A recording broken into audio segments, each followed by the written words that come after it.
Halo teman-teman, kembali lagi bersama Palma Anjas, channel yang akan menghadirkan alur cerita film-film unfaedah dan dipastikan tidak akan menguras kuota internet Anda.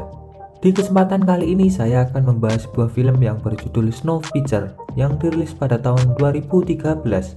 Snowpiercer bercerita tentang sebuah kereta api yang mengelilingi seluruh dunia selama 17 tahun lamanya dikarenakan dunia sudah diambang kepunahan.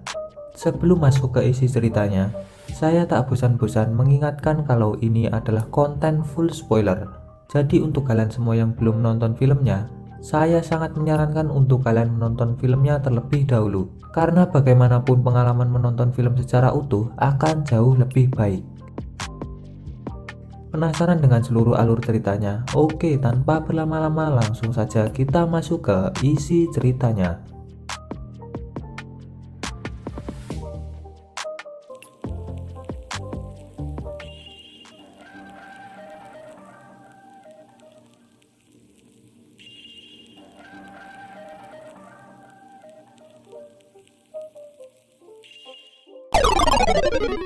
Film bercerita di mana manusia hampir semuanya punah. Semua permukiman bumi sudah ditutupi oleh salju yang turun tak henti-henti. Cuaca yang begitu dingin membuat banyak manusia terbunuh. Hanya ada sebagian manusia yang selamat, yaitu manusia yang menaiki bahtera. Yang kali ini bukan berbentuk perahu, tapi bahtera berbentuk kereta. Di mana kereta itu sudah berjalan tanpa henti selama 17 tahun lamanya, semenjak bumi tak bisa lagi dihuni. Film ini bercerita melalui kacamata kelompok manusia yang tinggal di gerbong paling belakang, di mana gerbong inilah yang diisi oleh rakyat biasa. Mereka setiap hari hanya memakan makanan yang sama sekali tak enak rasanya, tapi itu satu-satunya cara mereka agar bertahan hidup. Kehidupan mereka begitu menderita dengan tempat tidur yang bertumpuk-tumpuk serta perlakuan petugas yang begitu otoriter yang mereka terima. Bahtera yang berbentuk kereta ini dimiliki oleh Mr. Wilford yang sekaligus merupakan masinis dari kereta ini.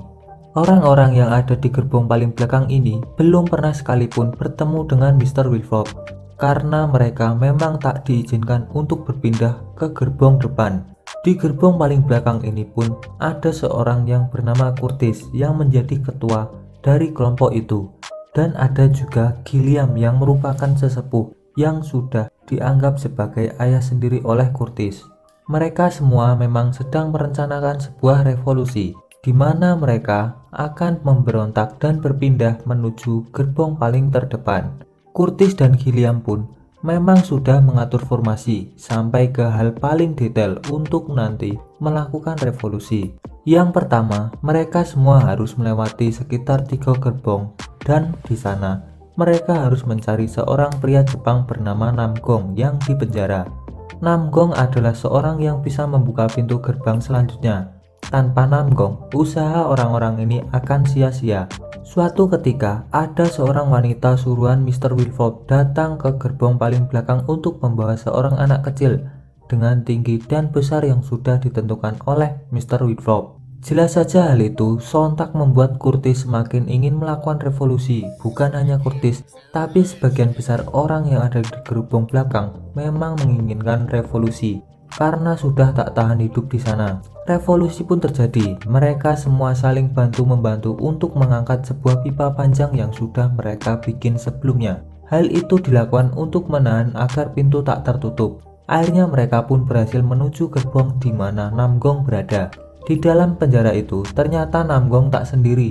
Di sebelahnya ada juga putrinya yang berumur 17 tahun, di mana sejak lahir putrinya berada dalam kereta itu. Namgong dan putrinya menginginkan imbalan untuk membantu mereka membuka gerbong, yaitu sebuah krono. Krono sendiri adalah sebuah limbah industri yang bisa membuat halusinasi. Akhirnya, mereka semua pun sepakat akan imbalan Namgong. Pintu gerbang pertama Namgong buka, tapi di sana tak ada siapapun. Tak lama kemudian, sinar matahari dari luar masuk ke dalam bahtera kereta itu melalui jendela. Di luar sana, mereka semua melihat keadaan daratan yang sudah lama mereka tak lihat. Di luar sana masih beku, salju masih terus turun menutupi semuanya.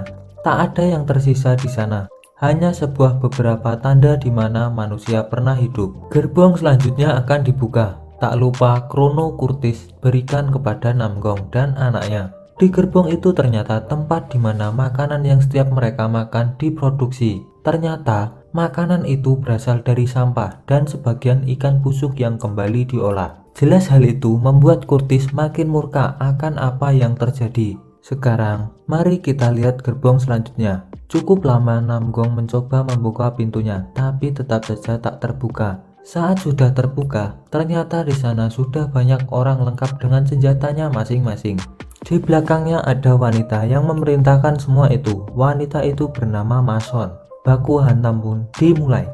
Saat semua telah usai, Mason berhasil disandra oleh Curtis dan berjanji akan membantu Curtis dan yang lainnya untuk menuju gerbong terdepan, di mana Mr. Wilford berada. Kemudian perjalanan pun kembali dimulai.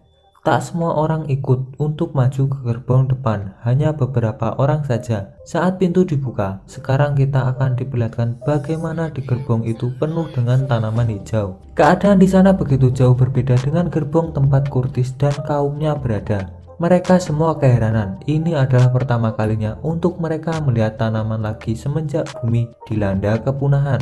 Gerbong selanjutnya, kita akan melihat sebuah akuarium besar layaknya SeaWorld di Taman Impian Jaya Ancol, tapi ini di dalam kereta. Mereka semua terpesona dengan apa yang mereka lihat. Di sana ada sebuah restoran kecil yang buka hanya setahun 2 kali dan hanya menghidangkan sushi.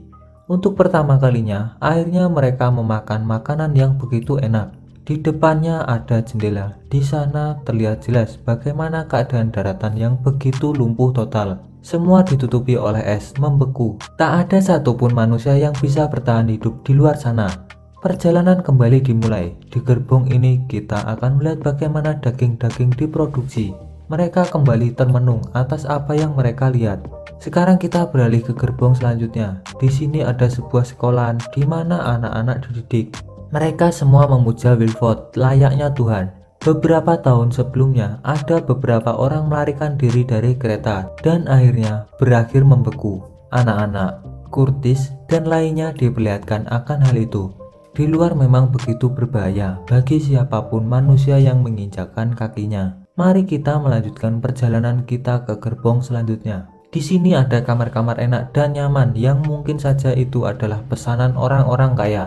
Di gerbong selanjutnya ada restoran bintang 5 lengkap dengan makanan mewahnya. Gerbong selanjutnya kita akan melihat sekumpulan orang yang sedang memanjakan dirinya.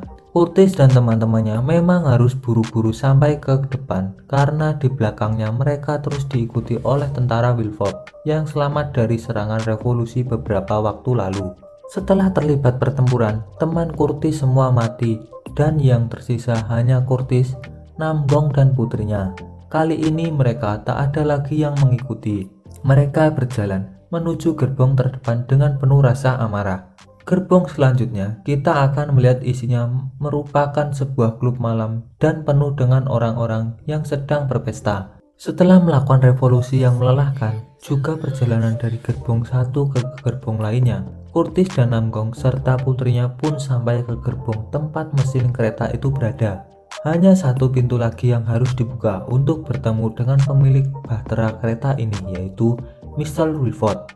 Tapi Namgong tak mau membuka pintu itu. Namgong malah ingin membuka pintu menuju keluar kereta, yang jelas saja Curtis tak mau. Namgong yakin betul kalau salju di luar sudah semakin meleleh karena ia melihat sebelumnya bangkai pesawat semakin terlihat di jembatan. Karena beberapa tahun sebelumnya pesawat itu nyaris tak terlihat sama sekali karena tertutup salju. Saat Namgong hendak meledakkan pintu keluar, seorang wanita datang dari ruangan Wilford dan menembak Namgong. Kemudian wanita itu mempersilahkan Curtis masuk ke dalam untuk bertemu Mr. Wilford. Dan inilah gerbong terdepan dari bahtera kereta ini, di mana kereta ini dikendalikan oleh seorang yang berambisius besar bernama Mr. Wilford. Di sana Curtis ngobrol dengan Wilford. Tak disangka Wilford akhirnya menjelaskan semuanya. Revolusi yang memang dilakukan oleh Curtis dan kaumnya itu adalah rencana Mr. Wilford bersama temannya yang berada di gerbong paling belakang yang hidup bersama Curtis, yaitu Gilliam.